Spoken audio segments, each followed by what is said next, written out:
Hey guys, here at the Closet Doctor, we've got a cool little home office cabinet that has a flip down door, and inside of it, it's got a what we call a pull out table, and it slides out and the table folds over, and we've got this table. Now, in the past, we've run these parts separate in our BSE Works program, and the problem with that is none of us are very good at it. And so we don't use it very often, and we don't know how to work it. And two, that we run the parts first in Cabinet Vision to cut them up, and then we put them back on to do additional work.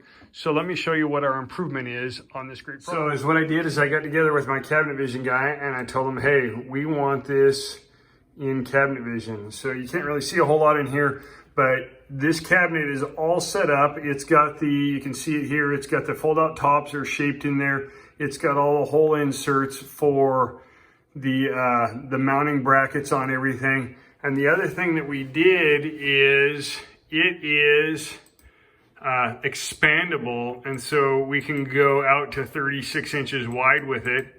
When we do that, one of the things it automatically does, it adds an additional hinge on the fold-out top.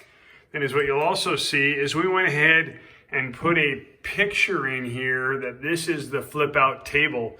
So that when you pull it in, we pull this in from the catalog over here, scroll down, it says flip out table. When we pull it in, it drops that picture in there. Now we can go into our properties right here, and we can just tell it to get rid of the elevation CAD if we need to, but and that'll disappear, but we know that it's there. So now this top is in there, this cabinet is in there, it's saved in there, and we shouldn't have any issues.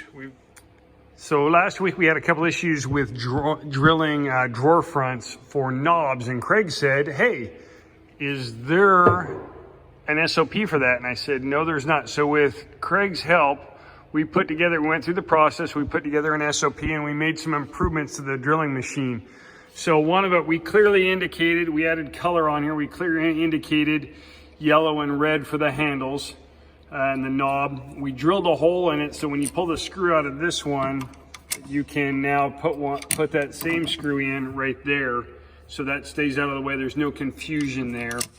So that guy goes there. And another thing that I would do when I'd be drilling knobs is I would put a piece of blue tape over the yellow button here so that you don't accidentally push both buttons and fire it and drill two holes when you only need one.